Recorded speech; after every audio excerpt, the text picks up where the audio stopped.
गांव से कुछ दूर घने जंगलों के बीच एक बहुत पुराना मंदिर था।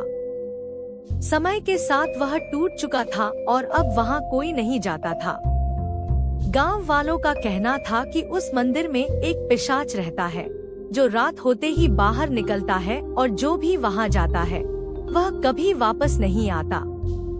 पर इन सब बातों को रवि अंधविश्वास समझता था। सच जानने के लिए उसने तय किया कि वह खुद वहां जाएगा। एक रात आधी रात के समय रवि टॉर्च लेकर मंदिर की ओर निकल पड़ा। रास्ता सुनसान था। पेड़ों से गिरती पत्तियों की सरसराहट और दूर कहीं उल्लू की आवाज और भी डर पैदा कर रही थी। जब वह मंदिर के पास पहुंचा, तो एक अजीब ठंडी हवा उसके शरीर से टकराई। दरवाजा अपने आप चरमराता हुआ खुल गया। अंदर घुप्पा अंधेरा था और दीवारों पर अजीब निशान बने हुए थे। रवि धीरे धीरे अंदर बढ़ा।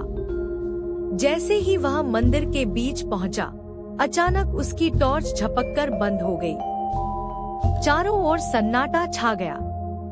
तभी अंधेरे में दो लाल आंखें चमकी। दिल की धड़कनें तेज होने लगी। कुछ ही पलों में एक लंबा काला साया उसके सामने आ गया।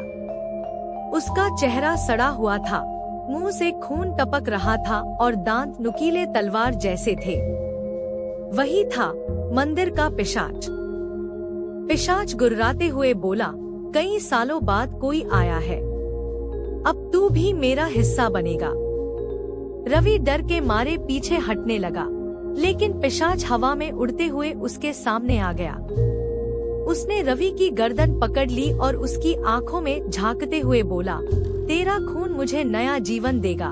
रवि चिल्लाने की कोशिश करता रहा, पर आवाज गले में ही घुट गई। कुछ ही पलों में सब कुछ शांत हो गया। सुबह जब गांव वाले मंदिर के पास पहुँचे, तो वहाँ रवि का कोई निशान नहीं था। सिर्फ दीवार पर खून से लिखा एक वाक्य था, मैं फिर जाग गया हूँ और अगला शिकार मैं खुद चुनूंगा। उसके बाद से गांव वाले उस मंदिर की तरफ देखने तक की हिम्मत नहीं करते। कहते हैं अब वहां हर रात वो पिशाच किसी नए इंसान का इंतजार करता है और जो भी वहां जाता है कभी वापस नहीं आता। रवि के गायब होने के बाद गांव में दहशत फैल गई। लोग दिन ढलने से पहले ही घरों में बंद हो जाते और मंदिर का नाम लेना भी अशुभ मानने लगे।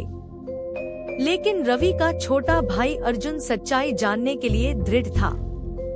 उसे विश्वास नहीं था कि उसका भाई मारा गया है।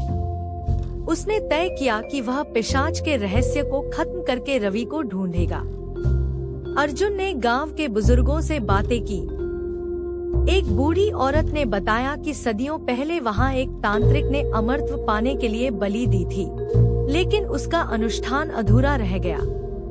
उसका शरीर पिशाच में बदल गया और वह मंदिर से बंध गया। वह हर 100 साल में जागता और किसी मनुष्य का खून पीकर शक्ति हासिल करता। यह सुनकर अर्जुन डर गया, लेकिन भाई के लिए उसने खुद को तैयार किया।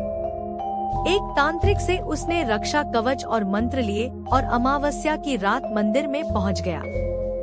रात अंधेरी और भयानक थी, लेकिन अर्जुन के मन में डर नहीं था। उसने अंदर कदम रखा और पिशाच की गंध तुरंत महसूस की। दीवारों पर पुराने मंत्रों की लकीरें जलने लगीं, जैसे मंदिर उसकी मौजूदगी को पहचान गया हो।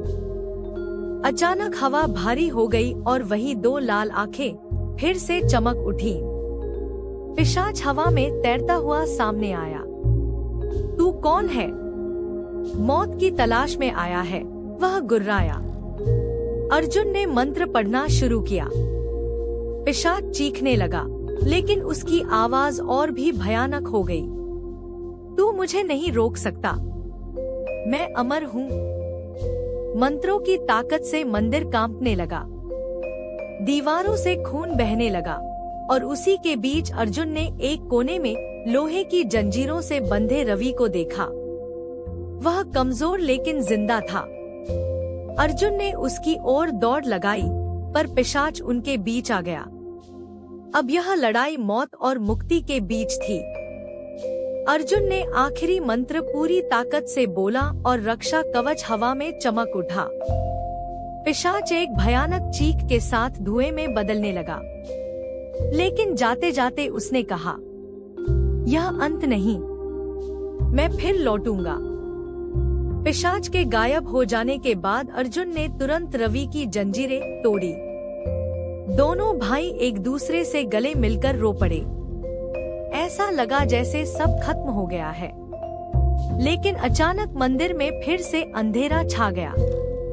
दीवारों पर बने पुराने मंत्र जलने लगे और हवा में एक ठंडी सिहरन फैल गई। मैंने कहा था, यह अंत नहीं। एक भयानक आवाज चारों ओर गूंज उठी। धुएं से वही पिशाच फिर से आकार लेने लगा। पहले आंखें, फिर नुकीले दांत और अंत में उसका पूरा सड़ा हुआ शरीर। लेकिन इस बार वह और भी शक्तिशाली लग रहा था। उसका शरीर अब आधा इंसान और आधा दानव जैसा था। तुमने मेरे श्राप को अधूरा छोड़ दिया। अब तुम्हारा खून ही मेरी शक्ति को पूरा करेगा, उसने गुर्राते हुए कहा। अर्जुन और रवि ने भागने की कोशिश की, लेकिन मंदिर के दरवाजे अपने आप बंद हो गए। अब उनके पास केवल एक रास्ता था, लड़ना। अर्जुन ने तांत्रिक से सीखे आखिरी मंत्रों को याद किया और जमीन पर एक सुरक्षा चक्र बनाया। पिशाच उस चक्र में घुस नहीं पा रहा था, लेकिन हर वार में वह और भी गुस्से में आ रहा था। उसने दीवारें तोड़ दी, पत्थर हवा में उड़ने लगे। रवि ने पास रखी एक पवित्र तांबे की तलवार उठाई और अर्जुन के साथ मंत्र पढ़ना शुरू किया। मंदिर की दीवारें कांपने लगी। तुम इंसान मेरी बराबरी नहीं कर सकते, पिशाच ने गुस्से में गरजते हुए हमला किया। लेकिन जैसे ही वह सुरक्षा चक्र को छूता, उसका शरीर जलने लगता।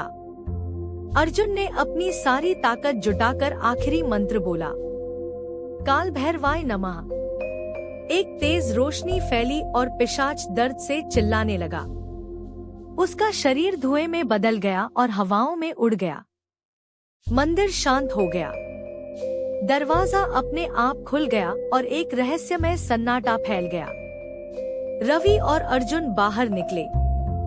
सुबह की पहली किरणें जंगल पर पड़ रही थी। दोनों जानते थे कि उन्होंने उस श्राप को खत्म कर दिया है। गांव में पहली बार लोग मंदिर की तरफ देखने लगे। लेकिन जाते जाते अर्जुन ने मंदिर के दरवाजे पर खून से लिखा एक वाक्य देखा, मैं खत्म नहीं हुआ, बस सो गया हूँ। और तब से आज तक गांव में एक ही बात कही जाती है, अगर कोई फिर उस मंदिर को छेड़ेगा तो पिशाच फिर जागेगा।